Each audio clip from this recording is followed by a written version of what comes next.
श्रेष्ठ भारत देख रहे हैं आप। मैं हूं आपके साथ हर्ष भारद्वाज। नारायण मूर्ति भारत का एक जाना माना चेहरा जो इन्फोसिस कंपनी के को फाउंडर हैं, एक बार फिर अपने बयान को लेकर काफी सुर्खियों में बने हुए हैं। नारायण मूर्ति ने कुछ वक्त पहले भारतीय युवाओं को एक हफ्ते में 70 घंटे काम करने की बात कही थी, लेकिन एक बार फिर उनका बयान सामने आया है और उन्होंने इस बार तो युवाओं को हफ्ते में 85 से 90 घंटे काम करने की सलाह दे डाली है।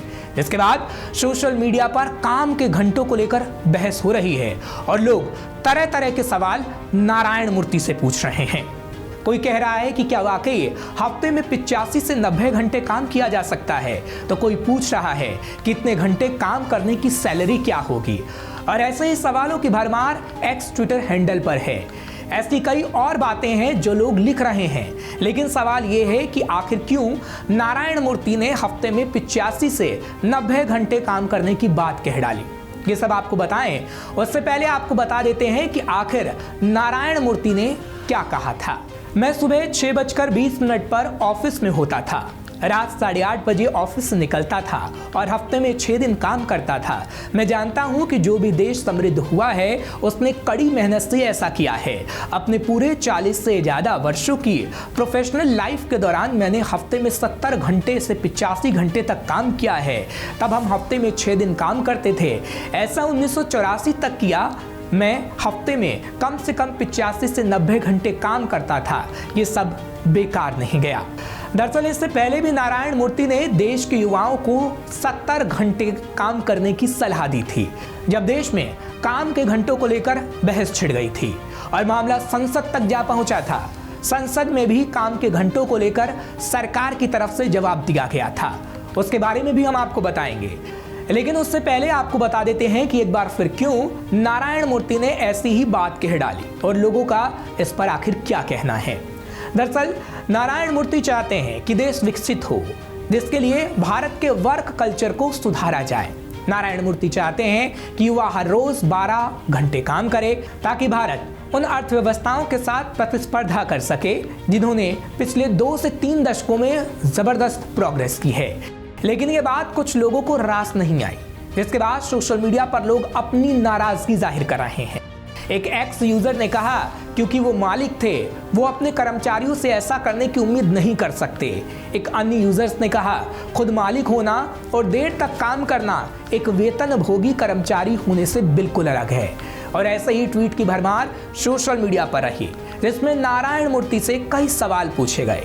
एक ने तो यहाँ तक लिखा कि हफ्ते में 70 से 85 घंटे काम में मैं असहमत हूँ। 70 से 85 घंटे काम करने का मतलब है हम अपना बेस्ट तो देश को देंगे, लेकिन किस कीमत पर। हफ्ते में 70 घंटे काम करने के बाद वह व्यक्ति क्या हासिल करेगा? क्या ये अच्छा स्वास्थ्य, अच्छा परिवार, अच्छा साथी और खुशी देगा? व्यक्ति को ऐसा करके आखिर क्या हासिल होगा? ऐसे कई और ट्वीट हैं जो लोगों ने किए, लेकिन हाँ, देश में काम के घंटों को लेकर बहस अभी भी चल रही है। लेकिन जब पिछली बार नारायण मूर्ति ने ऐसा ही बयान दिया था तो ये मुद्दा संसद तक जा पहुंचा था, जिस पर संसद में सरकार को जवाब भी देना पड़ा था, क्योंकि संसद में विपक्षी दलों ने श्रम और रोजगार मंत्री भूपेंद्र यादव से काम के घंटों को लेकर रुख को साफ करने को कह दिया था। कांग्रेस के सांसदों ने सरकार से सवाल में पूछा था कि क्या सरकार अन्य देशों से प्रतिस्पर्धी बनने, प्रोडक्शन बढ़ाने के लिए इन्फोसिस को फाउंडर नारायण मूर्ति के प्रस्ताव के बारे में सोच रही है, और क्या देश में काम के घंटों को बढ़ा दिया जाएगा, जिसका जवाब सरकार की तरफ से दिया गया। और सरकार ने संसद में कहा कि अभी ऐसा कोई प्रस्ताव नहीं है और अगर होगा तो सबके साथ साझा किया जाएगा। तो जब भी नारायण मूर्ति ऐसे बयान देते हैं तो देश में एक अलग बहस छिड़ जाती है और सोशल मीडिया से लेकर संसद तक सवाल पूछे जाते हैं, और एक बार फिर यही हो रहा है। लेकिन क्या वाकई ऐसा हो सकता है जो बात नारायण मूर्ति कह रहे हैं? खैर, ये हो सकेगा या नहीं ये तो बात की बात है, लेकिन काम के घंटों पर कानून क्या कहता है वो भी हम आपको बता देते हैं। काम के घंटों पर क्या कहता है श्रम कानून? श्रम कानून के नियम में कोई भी कंपनी एक हफ्ते में अपने कर्मचारियों से 48 घंटे से ज्यादा काम नहीं करा सकती। कर्मचारियों से 3 महीने में 125 घंटे से ज्यादा काम नहीं कराया जा सकता। सरकार भी हफ्ते में 5 दिन काम करती है। कुछ संस्थान हैं जो चाहते हैं कि हफ्ते में 4 दिन ही काम कराया जाए। सरकार अभी इस पर विचार कर रही है। तो अब आप समझ गए होंगे कि आखिर काम के घंटों पर क्यों बहस चल रही है। कोई कानून का हवाला दे रहा है तो कोई नारायण मूर्ति से कई सवाल पूछ रहा है, तो कोई नारायण मूर्ति को सही बता रहा है। खैर, ये बहस अभी और लंबी चलने वाली है, क्योंकि जब भी ऐसी बहस होती है तो युवा इस बहस में सबसे आगे होते हैं, जो इस बार भी हुआ।